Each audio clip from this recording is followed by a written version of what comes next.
What's up, everybody? Welcome to the Fight franchise and a collab and a new type of video and a new kind of style of videos we're going to be giving you on the channel. We've got a collab with a good friend of the channel now, Bad MMA Math. If you haven't seen, he was on a strikers tier list we did, where we did a tier list of all the current strikers in the UFC and we kind of ranked them from in a bunch of different tiers to find out who was the best striker in the UFC. Today we've got a different kind of video for you. We're going to be doing the top 10 welterweights in the UFC's history, and we're going to be kind of having a debate back on forth on who we think is the top 10. Bad MMA Maths made his top 10, I've made my top 10, and we're going to slowly go through it until we reveal our number one, and then we're going to kind of go back and forth and make a combined top 10 on who we think is the top 10 welterweights in the UFC's history. Bad MMA Math, how you doing? Doing really, really good. It's nice to be recording this one finally. I've got to say though, before we get started, I really hated making this list. It was not fun for me at all. I don't know about you, but I was waking up in the middle of the night thinking, you know, I can't put that guy on the list. He sucks. And then I'd be like over breakfast, and then it would be, oh yeah, well he did that, so I've got to put him in there. And then it was a nightmare, mate. So thanks a lot for that. Yeah, I feel like top six will be very similar. Outside of that, I think it's going to be a bit different because my top six I kind of got, but then after that, I was like having nightmares on how I'm going to rank everyone and where I'm going to rank everyone. Right. But Mm. it's a bit of weird. It's very subjective on how we think the best is, and welterweight's a bit of a Yeah. weird division.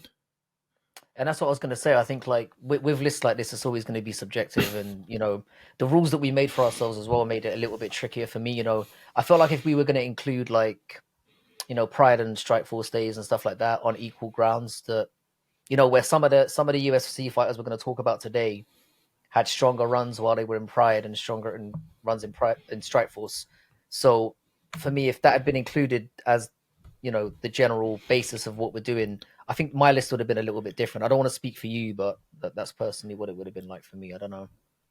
No, 100%. So let me break it down for you guys watching at home how it's going to work. We're going to run 10 through 8, and we're going to kind of discuss back and forth our 10 through 8. Then we'll run 7 through 5. Then we'll run 4 through 2. And then we'll finally maybe do some honorable mentions, and then we'll reveal our number one, who is the best welterweight in UFC history, while we go back and forth and debate this. And then in the end, we've got to kind of make a combined top 10 and give you a top 10 welterweights in UFC history. So should be something kind of fun.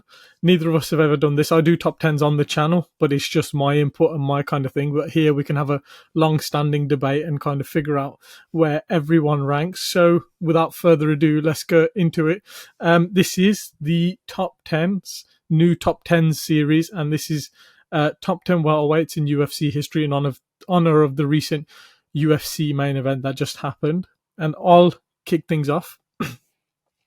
My number 10, when I made this top 10 list, I was researching long and hard. And I kind of regret putting this guy on now. But I put him in and then I regretted it. And then I'm kind of looking at it. I'm like, I can justify it, but I can't justify it. My number 10 is Colby Covington. Okay. And I know you're probably thinking, like, especially I think I'm not his biggest fan, and after his recent performance, it was a very trash performance that he had against Leon Edwards.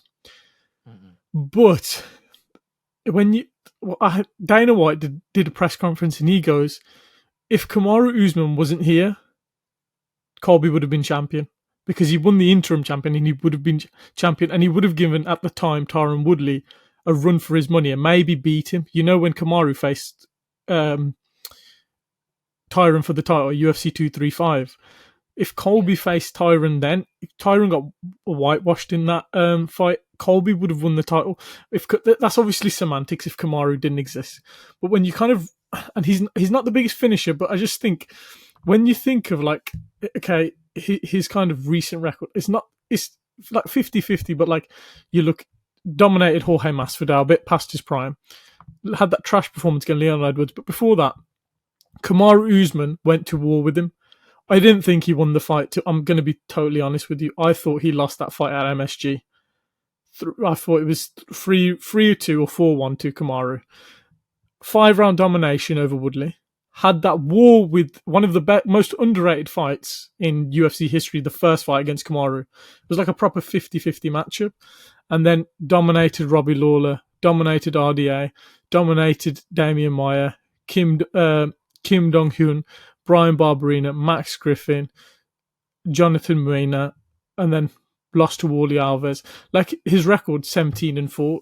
The only people he's lost to is Wally Alves early on, but Kamaru Usman and Leon Edwards. It's like the highest of the high competition. And for me, like I was trying to find names that I could justify putting in the list instead of him, but I just couldn't find anyone. And I know there's guys in the past era who you could argue probably have better resumes, but I think Colby beats them just because that pace, that cardio, and how he does it. It's just I just think he puts it together really well, and that's why he was my number 10. Okay. Yeah, this is probably going to surprise you. Colby is not in my top 10. Now, if it hadn't been for, I'll be honest, if it hadn't been for the performance we just saw, he probably would have squeaked into number 10. Mm. But I do, and there's obviously caveats to that. Like I thought, like he was winning the first Kamaru fight until he got his jaw broken, which is obviously wasn't very impressive at the time. The second fight, I had it a little bit closer. I did have Kamaru edging it 3-2 from what I remember, but it was a close fight. Like it was, you could have called it either way. Like people that were making cases for Colby, I didn't have a problem with. Like I thought it was a very close fight. But I just feel like the level of competition that he's faced, the fact that he's basically crapped the bed, in 3 big opportunities, and the fact that he was so inactive, and the rest of his CV to me is not that good. So and also, I mean, his most notable wins were against guys who were way over the hill. Like Woodley he already had his soul taken by like Kamaru and others and Gilbert. Yeah, I mean, so it was for me. Those wins don't really mean that much to me. And then to go out and lay an egg like he did, maybe I'm still a bit salty after the way that he basically, left the end of the year being utterly terrible. But for me, he didn't crack the top 10 for me. Yeah, there was other guys who I was trying to justify putting in there, but I just couldn't. Mm-hmm. And we'll maybe discuss them as honorable mentions, or you might have them on your list of the guys who I was going to put in. I do have a couple of honorable mentions to go through at the end, and I think he is on that list. I don't want to spoil that. I can't remember off the top of my head now, to be honest, but he is there. So shall I give you my number 10 now? Is that what we're going to do? Yeah, go on. You can give me your number 10. We can see what you're saying. All right. I know this guy's definitely not going to be on your list. I went for John Fitch. Now, the reason why I put him on my list is like, first of all, I just want to get this out the way. Like, this guy could put an entire crowd to sleep. He was horrible to watch. But the reason why I put him, I feel like he made it onto the list looking at everybody, is he was incredibly effective as a dude that kind of put on pressure and wet blanketed. He had really good wrestling and BJJ pressure. He was basically like the definition of a grinder. And while it was horrible to watch, he was basically the definition of like a hugger, a lay-in prayer. I also think he was one of the biggest reasons why the UFC kind of changed the rules to favor striking and damage. Mm-hmm. So I inadvertently kind of thank him for that. He went 14-3 in the UFC. He had wins against guys like Alves, Berkman, Fiorvante, Diego Sanchez, when he was actually decent. And he beat Thiago as well. And he also had a draw with BJ Penn, which for me is quite a significant. And BJ Penn was really good at the time. What BJ Penn was that, though? Was that the one that was on the decline, or was that BJ and his... No, he was BJ Penn, who was kind of in the middle of a... He was in the mix to kind of fighting guys like GSP and the BJ Penn. It was a good version of BJ Penn. Like it was back in the day. Like I'm looking, the BJ Penn he beat was the one before the 7-fight losing streak. So that might have been the one. That's what I'm saying. When you fight John Fitch, he takes you can literally, he just takes it out of you. Like he just had that way. He was not exciting to watch. He was not fun to watch, and he kind of squeaked in for me because obviously he's never won a belt. He got flatlined by Hendricks. Lost to GSP. But Mm. as horrendous as he was to watch, he went on a really good UFC run, and he was a guy that like kind of nobody relished getting matched up with. Nobody wanted to really fight him because of just his style was just really really difficult to deal with. So that's where he kind of squeaked into the top 10 for me, and I'm probably gonna get a lot of shit for that, but it's my list, isn't it? Justifiable. I think similar in the way with Colby. The only thing I would question is like his level of competition I'm gonna get wasn't to that. wasn't the highest, but yeah, I think we're a bit equal. I think these are the guys that we're going to be like going back and forth with, and who they may even both miss out, but we'll see because we might have other guys that we value higher. Yeah. I'll let you go back to back. Give me your number 9. My number 9 is again somebody from back in the day. I'm going with Jake Shields. Um, Now I'm kind of aware that this guy is like a complete idiot. You know, like the stuff that he says to this day on Twitter is like somebody like, and social media is, let's just call it worrying. You know, like the guy's utterly brain dead. Um, yeah, but like despite never winning a title in the UFC, again his run in the organization was pretty crazy at the time. You know, he beat Damian Maya, he beat Tyron Woodley, Martin Kempman. He was just a really well-rounded mixed martial artist.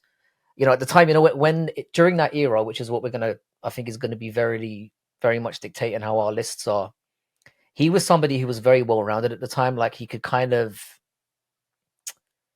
do a little bit of everything. Like he wasn't like a master of anything, but he was pretty good everywhere. But then the reason why I have him lower on the list and not higher is because like he obviously lost to GSP and he got absolutely battered by Jake Ellenberger. So that kind of took the shine off for me.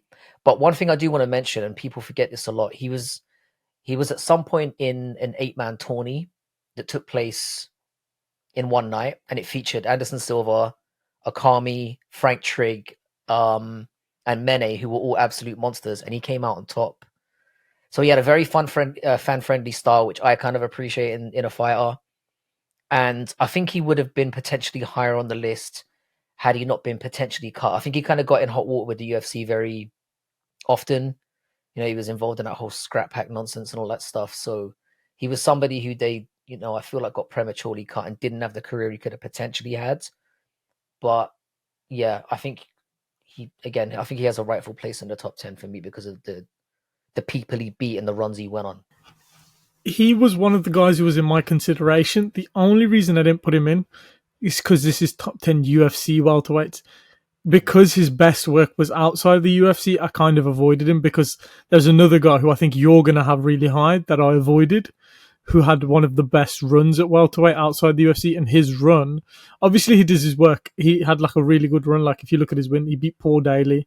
But his best work, if I think, and if you look at it, was at middleweight. You know, when he was Strikeforce champ, Robbie Lawler, Jason Miller. Okay, but at the time, Jason Miller was, you know what I mean.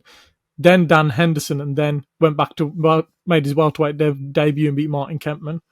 Lost for the world Yeah. title against GSP, and then lost to Jake Ellenberger. And I think you can argue some of his best wins are at middleweight, and then that's why I couldn't justify it because when his Which is fair enough. best work, but he does have 2 wins which hold up really well against Woodley and Damian Maya. So this might be If you, one we're going to debate. So yeah. my number 9 is I don't think you'll have this guy, but I think he just for the style he brings, the fan friendly style, and because welterweight, I think is notoriously just wrestlers. Mm. I was like, for this guy to thrive in this division for so long, I went with Wonderboy Okay. because I was like Wonderboy for a wrestler to thrive in this division, and like have put on so many legendary fights and so many like legendary wars and have so much success. Like obviously, like I think he's only been stopped twice. That Superman punch against Pettis, and then recently he lost to Shafka submission.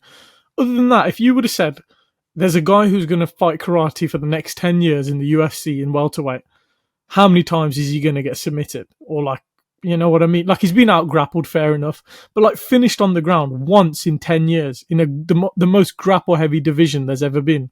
Mm-hmm. Like it's and in the most grapple heavy division era, probably you had Woodley, Usman, Covington, Maya, yeah, and he thrived against so many of them. And then some of the like highlight, like his highlight reel is unbelievable. Like there's guys who've won the title who haven't made my list, and I think he's just like just a level like ahead of them. Like he's just like he's like we've all wanted him like kind of to win the champion, but if you look at some of his wins, like one of his best wins, that's aged like fine wine now. Robert Whittaker, You know, I remember? forgot about that. You I remember forgot like about him beating Whitaker. Yeah, beat I mean Whittaker. Whitaker wasn't really the same guy at welterweight, but it's a fair point. Like it's still a good win. It's still a good win. Age as well. Patrick Cote, Jake Ellenberger spinning wheel kick. Yeah, Beat Ellenberger's a guy I like as well. beat Big Rig Johnny Hendricks. Mm-hmm. Beat Rory McDonald in decision. Like that run, it was an insane run. And Yeah, it was. he was going on like a mad head kick streak, and then obviously the draw with Woodley, the Yeah, rematch with Woodley in the title shot where he lost the decision. But there were close fights horrible against fight. Woodley. Yeah, the The second fight one was was horrible. second one was, Yeah. but the first, he like First fight was great.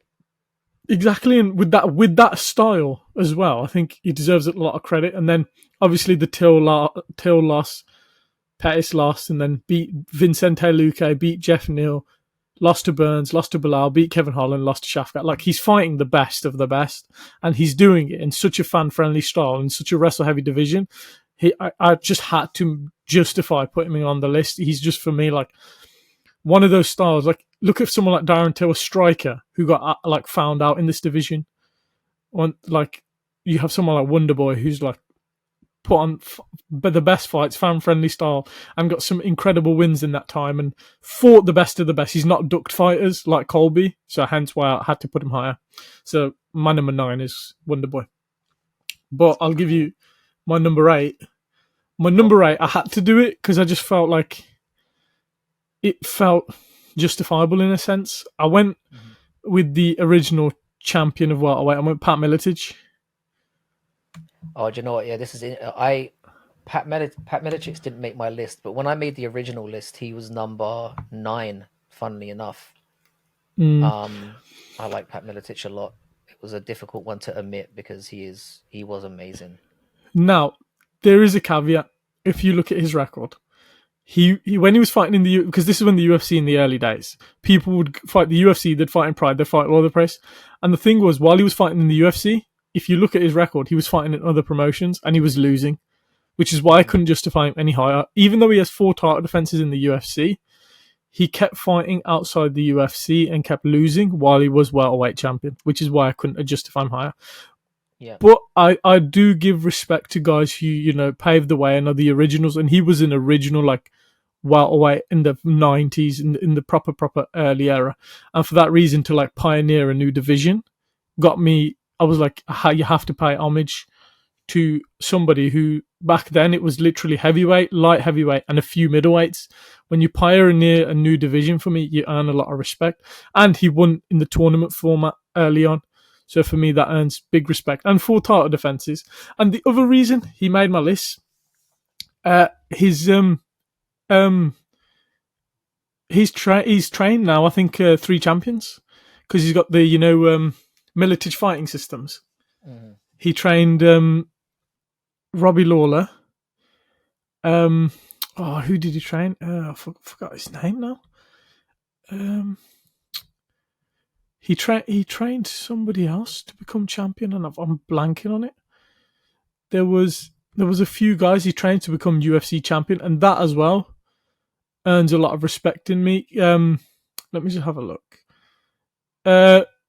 Trained Robbie Lawler, Tim Sylvia, Jens Pulver to become champions. Jens Pulver, I wouldn't be bragging too much about the Tim Sylvia one, to be honest. Yeah, I wouldn't, but if you can, you know what I mean, like. In those days, there was no head coaches, there was no gyms, it was like limited things, and to like open up that and bring in a new wave of fighters, for me, that earns a lot of respect for me, and that's why he kind of made my list in that sense. Mate, it was more so like you were the inaugural champion, you got 4 title defenses. Yes, you were losing outside the promotion, but to do that and obviously build a gym and build a camp and bring fighters through, and to bring in Robbie Lawler as well and help make him a champion, I think that's why he kind of made my list.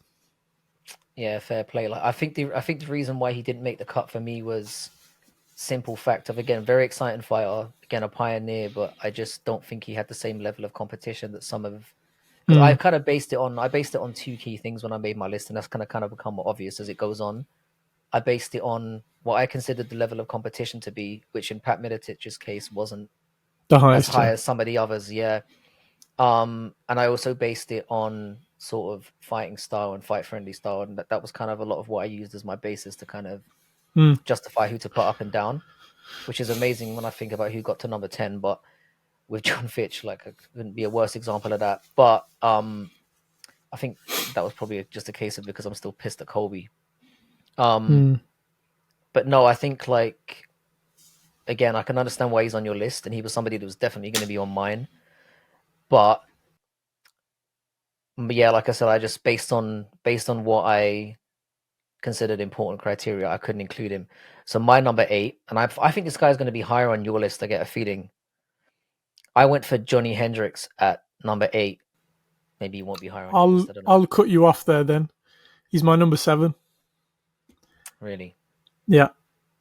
So with Johnny Hendricks, I just think, like, the run that he went on in the UFC was obviously really underrated. Like, he Mm, obviously won gold after GSP retired. And we'll get to him obviously.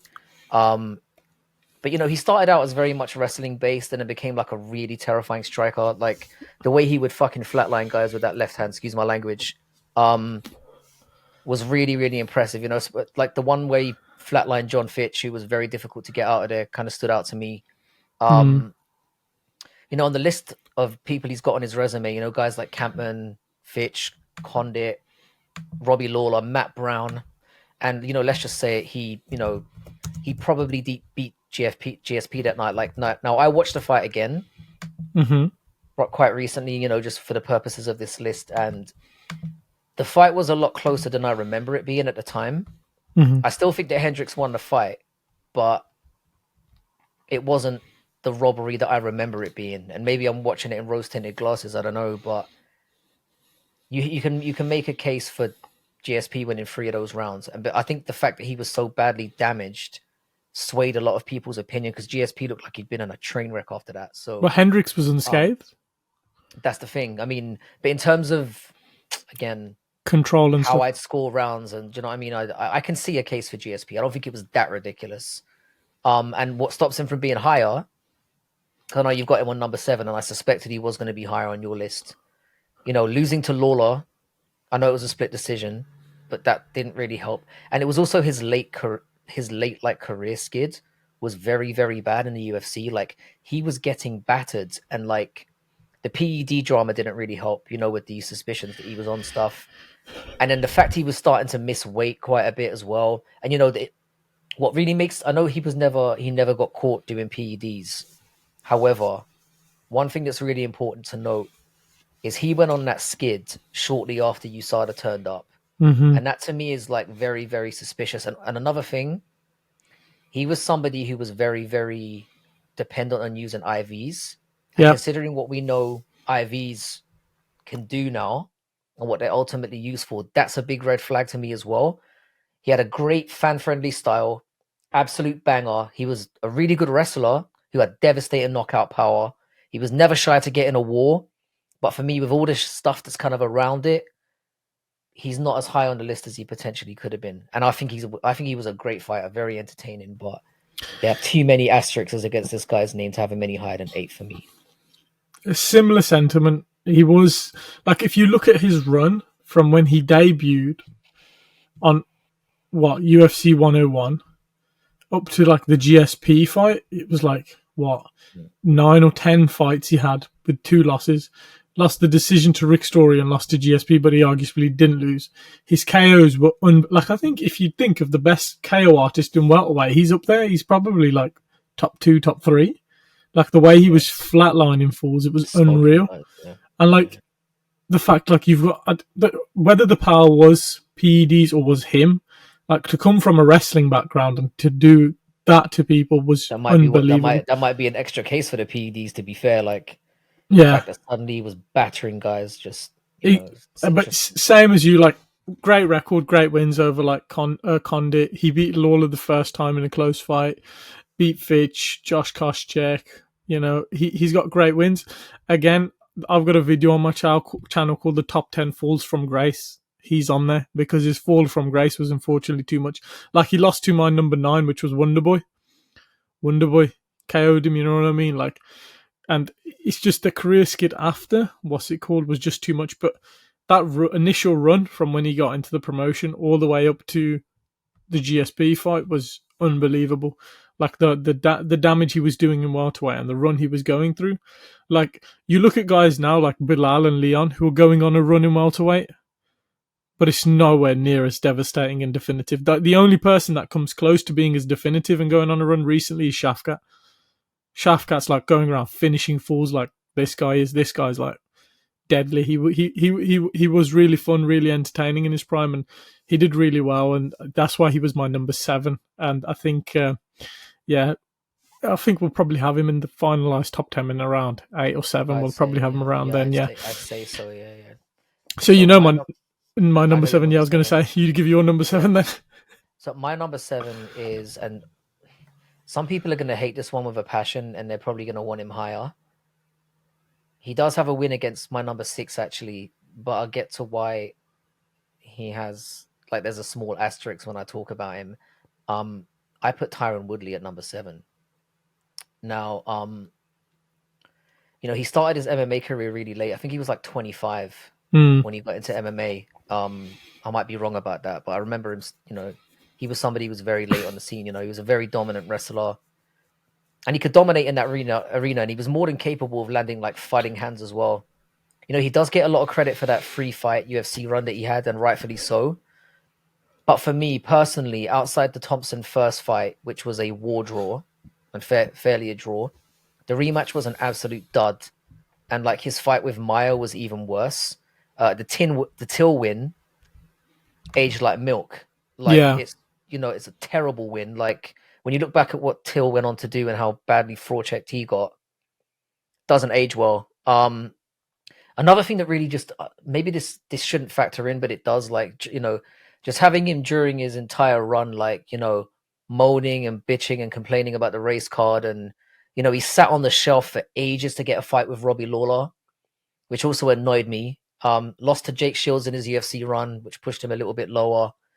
And then the later stage of his UFC career, obviously losing 4 on a bounce, he got destroyed by Usman, destroyed by Burns, didn't win a round, destroyed by Colby, didn't win a round.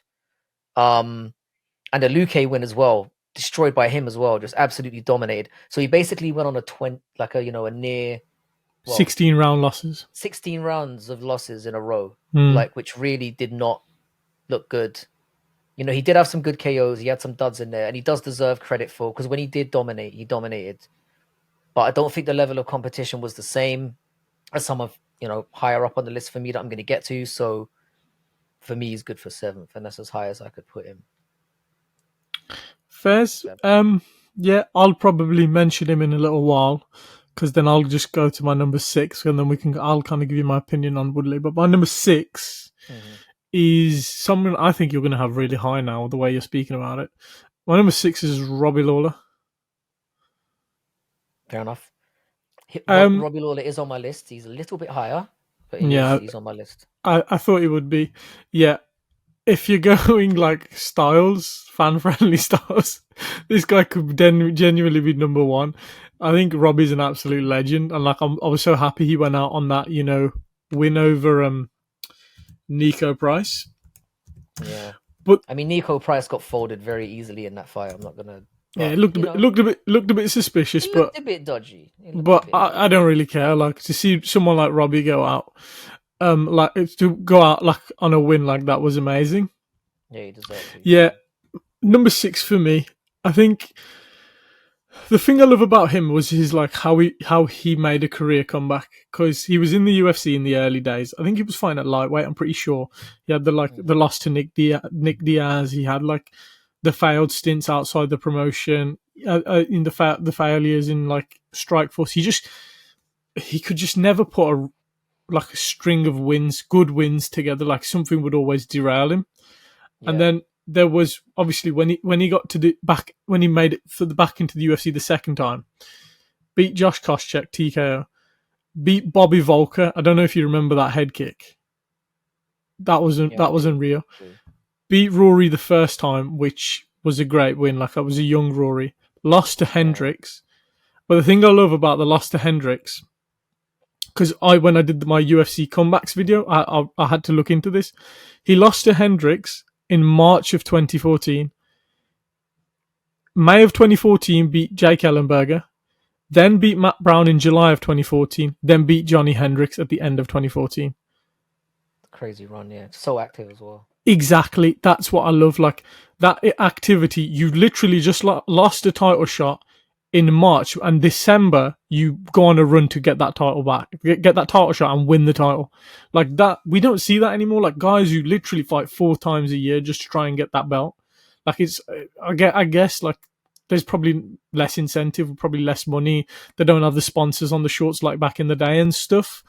Yeah, But yeah, that run is like unreal. And then when you talk about when he got the belt, the defense against Rory, what a fight! Like yeah. he was losing. I think he was The losing Hall of three Fame one. fight. He was Yeah, losing 3-1 in my eyes. I think Rory was up 3-1 on the card, and then the Carlos Condit fight, which was a close fight, but he got the edge on the judges' cards. I'm not the judges that night, and then obviously lost to Woodley. And then after the Woodley loss, it was kind of a bit lost to Dos Anjos, yeah. which is fair enough. Dos Anjos is a beast. Lost to Askren, which at one point you thought he got the bulldog choke, but wasn't out. But at one point They don't count that. he was getting. There you go. But he was battering Askren and like kind of fraud checked him. Hmm. Covington dominated him. Lost to Neil Magny. Beat Diaz. Lost to Barberina, and then Nico Price. Hmm. But that fan friendly style, like that activity, and in his prime, he's like a proper legend of the sport. Like you look at like what he went through, like even beat Melvin Manhoof.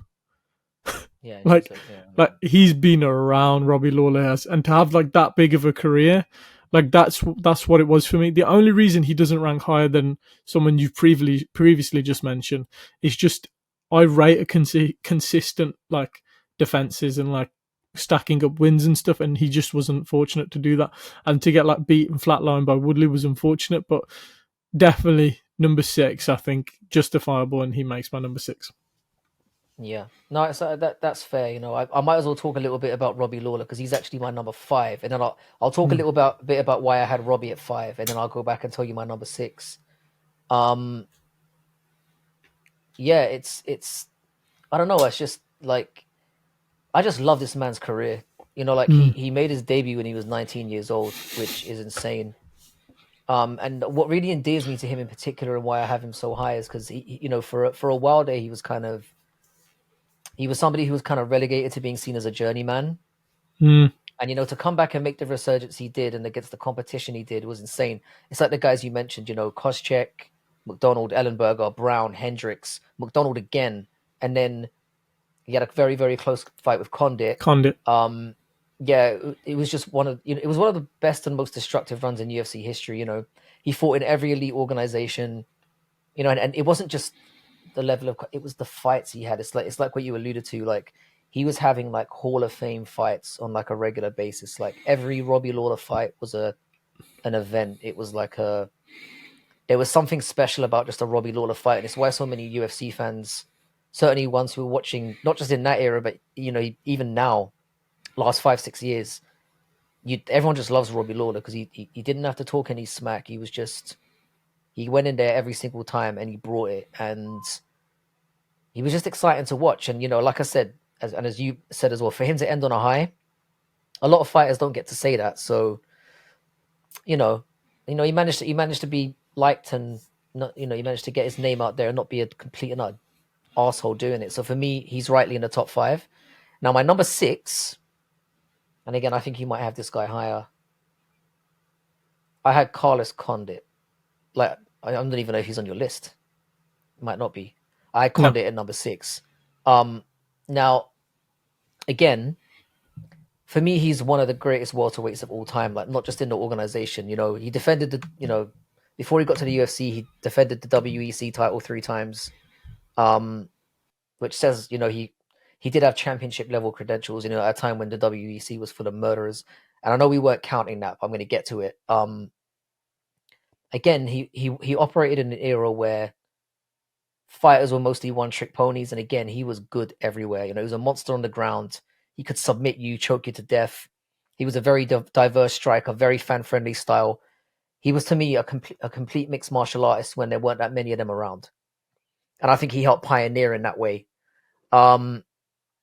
So I think the reason why guys like him are higher is because a lot of people debate what the best era of welterweight was, and I felt like that era when he was, when it was guys like, I don't even want to say any names now, but I'm just going to say the era before this one for me was the greatest era in welterweight history. He had wins against, like I said, Campman, Rory McDonald. I don't really count Dan Hardy because it's Dan Hardy. But he beat Nick Diaz, and he had 2 really close fights with Hendricks and GSP. Um, the man arguably had more amazing fights than anyone in UFC welterweight history. Like, I'd only put Lawler's fights above his in terms of what they were in terms of fan friendly. The one thing that was really noticeable to me as well, again, a lot of people overlook, even though he only won interim gold, he had 19 fights in the UFC, right?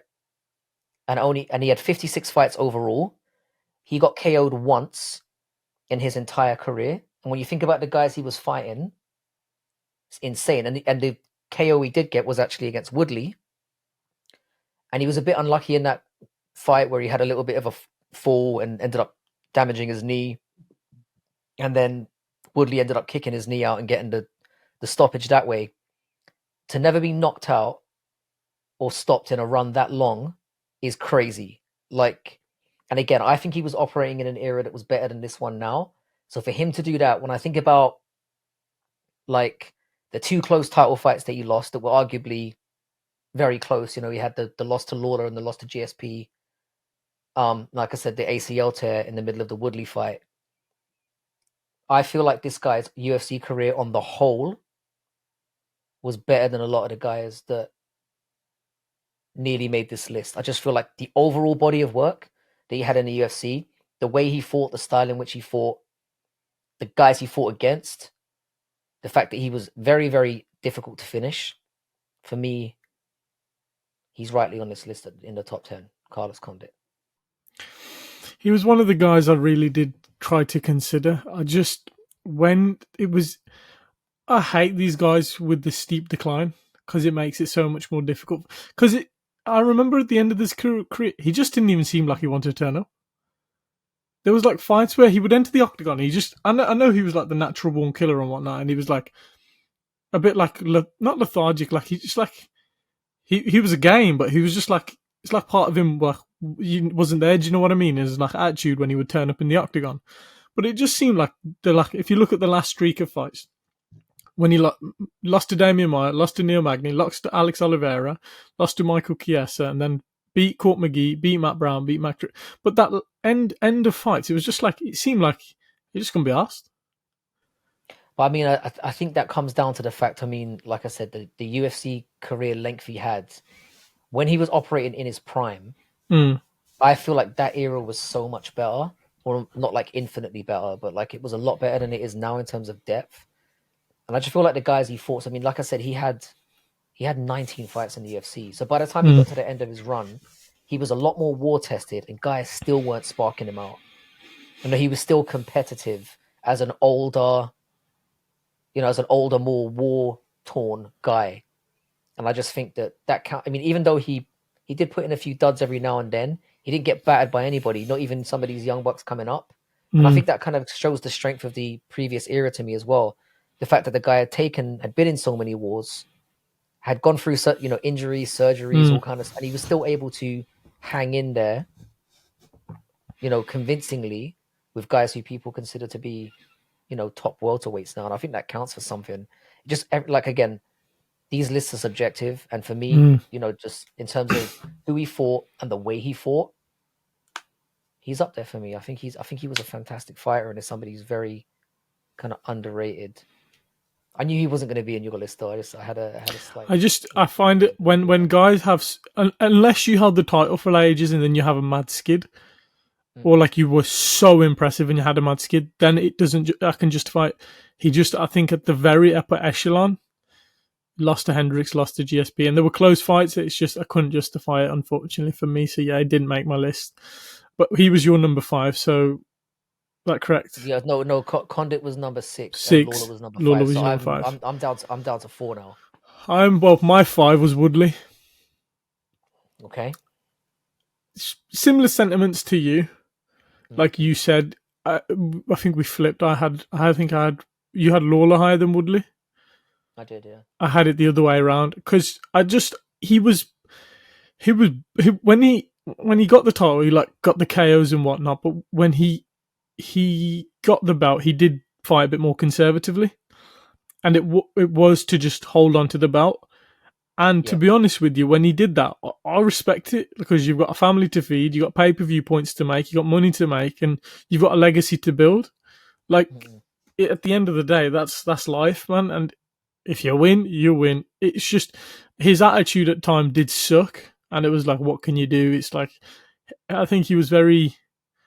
I feel sorry for me this time. They would just go out there and win. I wish he was more competitive at the time because he could have built himself a good title. I think that Colby fight, he should have fought him for the title when he got the chance. Like whatever happened politics wise, but that fight should, because I think that would have been such an impressive win if he could have got that. If he would have got that in his And he had prime, a I better don't know. chance. He had a Yeah, in better his chance prime, back then, but definitely. you But just don't know. But when you think of him and the run he went on, and like his wins that age well. The reason he makes my number 5 and I put him in middle of the road, he had good title defenses, had a good streak to get the belt. Obviously started in MMA late, like you said. Overall game was very good. Some of the wins like Darren Till did age like milk, like you said, but you could argue he was facing in the prime Darren Till, who was undefeated. Like he was facing Damian Maia, who was on a good streak of wins, and that was a boring fight, but he nullified his game. Like he had this style where he would stifle people, and it was boring for the fans, but it was effective. You know what I mean? At the end of the day, and if it's effective, you're winning fights. You don't become a champion if you weren't that good. It's just he had more defenses than Lawler, and he had a better staple run in the UFC than Lawler. I feel in the welterweight division, it's just that the fall from grace from him is just god awful. At first, I had Woodley at 4th, but then when I looked into it, I was like, I couldn't justify him, so I was like, yeah, middle of the road 5th.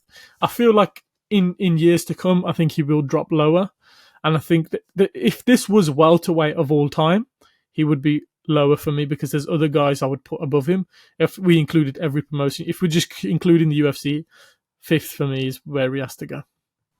yeah, no, I feel like I had a feeling and to be fair on most people he is reasonably high. I think again the reason why I justify having Condit and Lawler higher than him is I just think they were far more exciting to watch generally, and they faced better competition generally. And I just think that Woodley's title run was one of the worst in UFC history in terms Yeah. of nobody. He wasn't a needle mover at all, and it wasn't just because of the fact that he was whiny, but when he had the belt, he literally reverted to the most horrible style of keeping it, and that's Hmm. why I just couldn't really justify. Again, I'm not saying he was a terrible fight because he's in my list, and welterweight's a Yeah. good division. Um, but for me, for what I look for in what makes a great fighter and a historical fighter, yeah, I couldn't put him above the likes of Condit and Lawler. So this is where we're 4. kind of getting into the meat and potatoes now. Number 4. You're gonna hate me for this one. Do you want to go first? I can do. My number 4. I don't even. I feel like he's not even on your list because you've not mentioned him, or I think you would have mentioned him earlier because you've said all your guys are previous guys. So my number 4 is Leon Edwards. Um, So is mine.